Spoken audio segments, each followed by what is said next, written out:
Doctor صاحب anti ageing کے بارے میں آپ سے بہت پوچھا جاتا ہے. اب اسی پوڈ کاسٹ میں دیکھ لیں, عمر میں آپ سے چھوٹا ہوں, لگ بڑا رہا ہوں, آپ چھوٹے لگ رہے ہیں. سر بات یہ ہے, میری بات سنیے, ہم نعمتوں کے اندر برکت مانگتے ہیں. مانگتے ہیں کہ نہیں مانگتے؟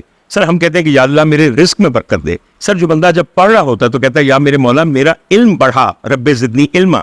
سر ہر نعمت کے اندر جب آپ برکت مانگتے ہیں تو جوبن اور جوانی اور صحت جو سب سے بڑی نعمتیں ہیں اس میں کیوں نہیں برکت مانگتے؟ اور برکت مانگنے سے پہلے اپنا کام کیوں نہیں کرتے؟ یعنی کہ اپنی جوانی کو, اپنے بدن کو, اپنی عقل کو, اپنے تمام صحت کے معاملات کو ٹھیک کرنے کے بعد برکت کے لیے اپنے خدا کے آگے ہاتھ اٹھائیں. سر جی ایک آپ کو بات بتاؤں, زندگی بڑی مختصر ہے, اس سے بھی مختصر جوانی ہے, اور جوانی سے بھی مختصر جوبن ہے. اور سر یقین کیجئے جتنی جلدی یہ ڈھلتا ہے نا, دنیا میں کوئی چیز نہیں ڈھلتی. اگر آپ اس کو طول دے سکیں, دعا سے, محنت سے, ورزش سے, کثرت سے, ڈائٹنگ سے اور محبت سے, تو یقین کیجئے آپ بہت کامیاب ہیں. جہاں تک میرا تعلق ہے, میں تو ایک سن رسیدہ بوڑھا آدمی ہوں, مگر اگر میرے مولا نے میری عزت رکھی ہوئی ہے اور میرا بھرم رکھا ہوا ہے تو اس کی صرف اور صرف ایک وجہ ہے, وہ ہے مستقل حالت عشق میں رہنا اور مستقل حالت محبت میں رہنا.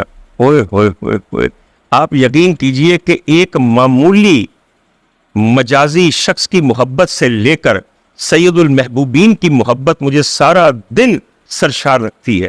اور میں اس معاملے پہ اس طرح پہنچا جٹ صاحب کہ میں نے ایک دفعہ غور کیا کہ میرا پروردگار کتنی مشکل چیز کرتا ہے. سر اتنے کل عالموں کے تمام لوگوں کی زندگیوں کو دیکھنا, اعمال کو دیکھنا, ان کی موت کا تعین کرنا, ان کی پیدائش کا تعین کرنا, ان کو رزق دینا, اور پھر لاتعداد فرشتوں کو اپنے حکم کے تابع کرنا. میں کیا ایسا تو مشکل زندگی کسی دی ہے ہی نہیں. تو پھر کسی نے کہا دیکھو نا ڈاکٹر صاحب, پھر وہ رب ہے نا, ظاہر وہ کام کر سکتا ہے. میں کہا نہیں سر جی, اس بے نیاز دا ایک آسرا ہے. کدی میری گل یاد رکھی, پروردگارا تو بھی جاننا ہے کہ تیرا آسرا کون ہے. اس کا آسرا اس کا محبوب ہے.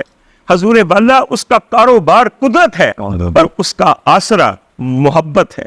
جس رب نے کسی باپ سے جنم نہیں لیا, کوئی بیٹا نہیں جنا, اس نے اپنے لیے ایک محبوب گھڑ لیا, اس کی محبت میں گرفتار ہو گیا. فرشتوں کو کہا کہ تم کو میرے ساتھ مل کے ہم نوا بن کے اس کے اوپر درود و سلام بھیجو, اور پھر اپنے ان تمام مخلوق کو جس کو کہ یہ قدرت دی ہے کہ تم چوز کرو, یہ کہا کہ تم بھی کوشش کرو.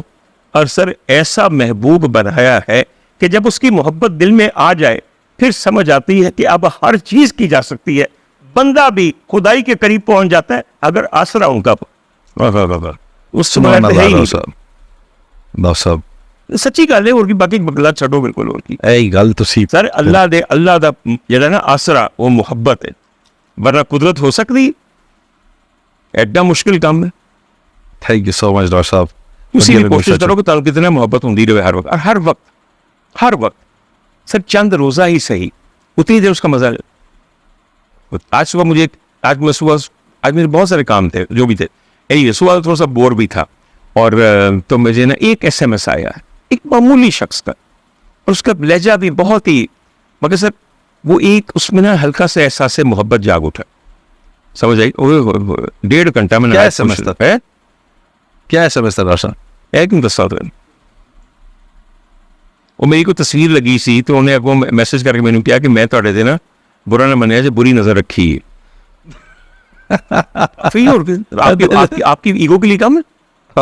میں کہا بری نظر سے اچھی نظر پہ ہوتی نہیں. میں کیسے جواب ڈاکٹر صاحب تھینک یو سو مچ.